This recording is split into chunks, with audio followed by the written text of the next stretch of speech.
Hallo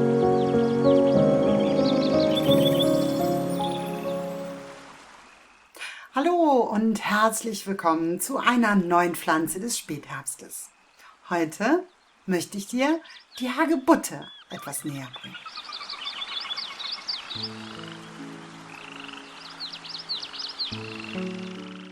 Die Hagebutte ist, auch wenn viele das denken, keine eigenständige Pflanze, sondern es ist vielmehr so, dass sie die Frucht von Rosenblüten ist.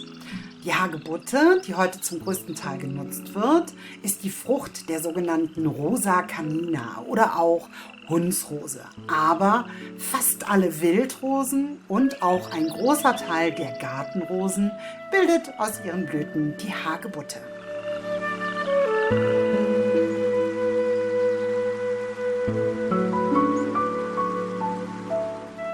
Also die Hagebutte, die gab es früher als Tee immer bei meiner Oma.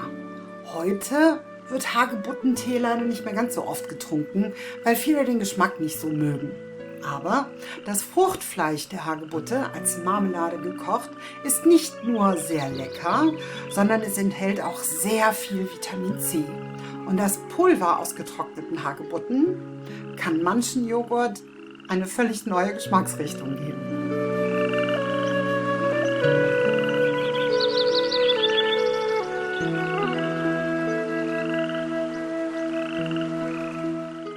Die Hagebutte ist natürlich auch eine Heilpflanze, die sehr gerne bei Erkältungskrankheiten eingesetzt wird.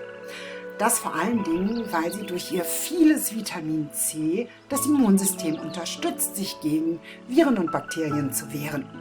Um das mal zu verdeutlichen, ein Teelöffel eines Hagebuttenmooses deckt den Tagesbedarf eines Erwachsenen an Vitamin C.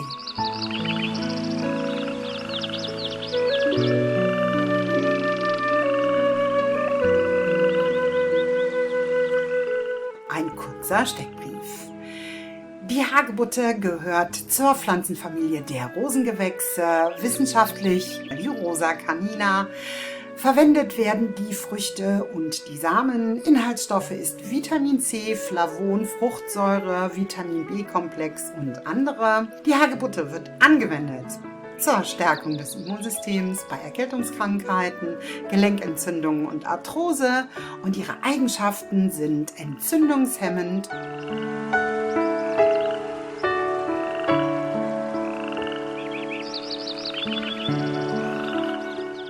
Kommen wir zu meiner Lieblingskategorie Wissenswertes über die Hagebutte. Es gibt ein ganz bekanntes Kinderlied, das heißt, ein Männlein steht im Walde. Ich weiß nicht, ob du das Lied von August Heinrich Hoffmann von Fallersleben kennst. Was für ein Name. Er schrieb dieses Rätsellied und führte die Leute mit der ersten Strophe erstmal aufs Glatteis. Denn wenn man nur die erste Strophe hörte, dann würde man denken, dass es sich um den Fliegenpilz handelt. Erst in der zweiten Strophe gibt er dann Aufschluss darüber, dass es um die Hagebutte geht. Hört euch das Lied doch mal an. Ich hatte ja eben schon auf die Härchen aufmerksam gemacht. Sie bedecken die Kerne der Hagebutte.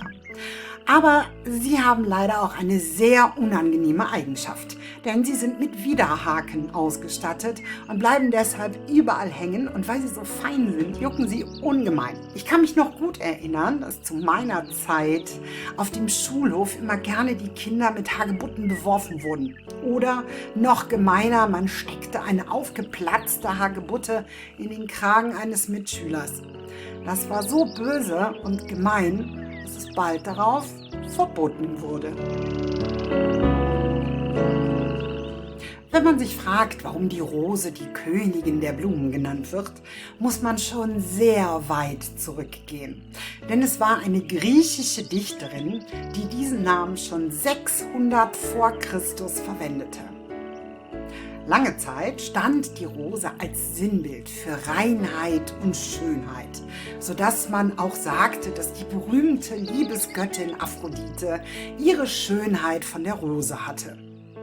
Als die Römer die duftenden Rosen für sich entdeckten, wurde sie innerhalb kürzester Zeit extrem begehrt und es war ein wahrer Luxus, was die Römer alles mit Rosen taten. Wenn man bedenkt, dass man für 1 Liter Rosenöl ca. 5000 Kilogramm Rosenblätter braucht, ist auch klar, warum Rosenöl eins der teuersten und edelsten ätherischen Öle ist. Aber ich schweife ab. Die Römer. Die Römer liebten nicht nur den Duft, sondern sie wollten während der legendären Festmahle natürlich auch immer ihre Gäste beeindrucken. Also wurden die Gäste schon an der Eingangstür mit Rosenöl eingerieben und schritten dann auf einem Teppich aus Duftrosenblättern durch das Haus des Gastgebers. Völlig überzogen. So wundert es auch nicht, dass man heute noch sagt, dass auch diese Verschwendungssucht einer der Gründe war, warum das Römische Reich unterging.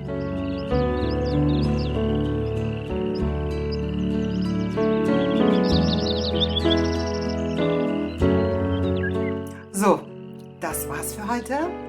Vielen Dank, dass du mir auch heute wieder zugehört hast. Und wenn dir mein Video gefallen hat, würde ich mich sehr über ein Like freuen. Oder abonniere doch meinen Kanal.